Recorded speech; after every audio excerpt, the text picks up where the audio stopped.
Today is May 4th, and I'm restarting two of my lost habits. One is to keep a piggy bank, and the other one is to do daily prayers. ഇത് രണ്ടും എനിക്ക് പണ്ട് തൊട്ടേ ഉള്ള ശീലമായിരുന്നു, പക്ഷെ ചെറുതായിട്ട് ഇടയ്ക്കൊന്ന് മുടങ്ങിപ്പോയി. ആദ്യമായി thought of doing it as A 1 year challenge, പക്ഷേ 365 ദിവസം ഇറ്റ് ഫെൽ ടു മച്ച്. അങ്ങനെ ആലോചിച്ച് ഞാനൊരു ഡിസിഷനിലെത്തി ടു ഫോളോ 104 day ചാലഞ്ച്. എന്തല്ലേ 104? 104th day എന്ന് പറയുന്നത് August 16th ആണ്. That is Atham. അപ്പോൾ ഓണത്തിന്റെ ആ ഒരു സീസൺ ആണല്ലോ. And it is good to have money at that time also. അപ്പൊ ഇപ്പൊ ഞാൻ തീരുമാനിച്ചിരിക്കുന്ന ഒരു പാറ്റേൺ എന്ന് പറഞ്ഞാൽ ഫസ്റ്റ് ഡേയിൽ 1 രൂപ, സെക്കൻഡ് ഡേയിൽ 2 രൂപ, അങ്ങനെ.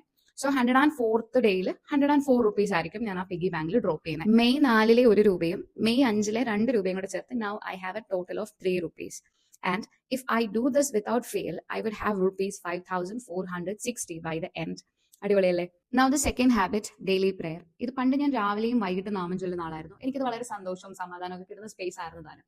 ആൻഡ് എനിക്കിത് റീസ്റ്റാർട്ട് ചെയ്യുന്നത് ഒരു വർത്ത് ആയിട്ടുള്ള ഹാബിറ്റ് ആയിട്ടാണ് തോന്നിയിട്ടുള്ളത്. അങ്ങനെ ഞാൻ ഇത് രണ്ടും ഇപ്പൊ റീസ്റ്റാർട്ട് ചെയ്തിരിക്കുകയാണ്.